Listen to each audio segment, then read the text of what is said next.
that will make sure that the impeachment is free and fair.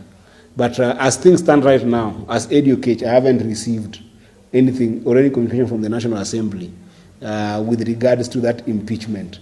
But when it comes, the people of Migori sent me as a very level-headed person, a very fair person, and a very just person. I will do what is just for the people of Kenya.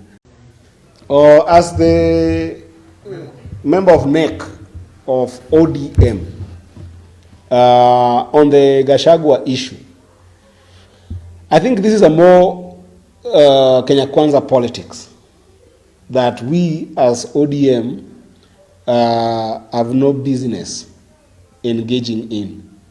But I think that there is individual posture of every leader and every Kenyan to ask about the rationale for having a deputy president that is bedeviled by a number of things. Where I'm sitting today as Eddy Oketch, I'm a member of the Senate of Kenya. And as a member of the Senate, we are going to receive the impeachment deliberations because it's an initiation that must be done by National Assembly. The impeachment deliberations that are going to come to the Senate will come on the basis of allegations. And those allegations, the National Assembly will deliberate on them, and then it is the function of the Senate to be able to impeach.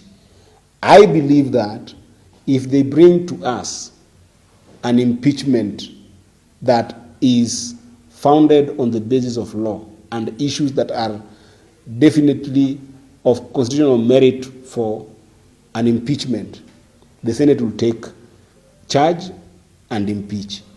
And if otherwise, the Senate will still be a good arbiter that will make sure that the impeachment is free and fair. But as things stand right now, as Eddy Oketch, I haven't received anything or any communication from the National Assembly with regards to that impeachment. But when it comes, the people of Migori sent me as a very level-headed person, a very fair person, and a very just person. I will do what is just for the people of Kenya should that impeachment come in the Senate. But when you elect me as a senator, or you elect MP, or women rep, all those people become national leaders because they engage in national discourse in terms of the laws of the country. The only seat that is regional is governor and MCA. So if you feel like you are very good to want to be a regional leader or a tribal leader, you can as well be a tribal leader by going to become an MCA or a governor.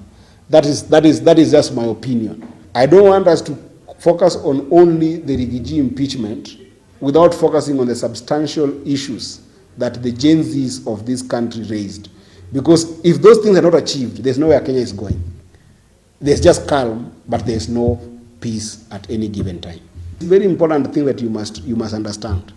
Whether you are elected in Kenya Kwanza, or whether you are elected in ODM or Wiper or the larger Azimio family, the Constitution under Article 94 all the way to 96 requires that the national parliament must be able to oversight the executive.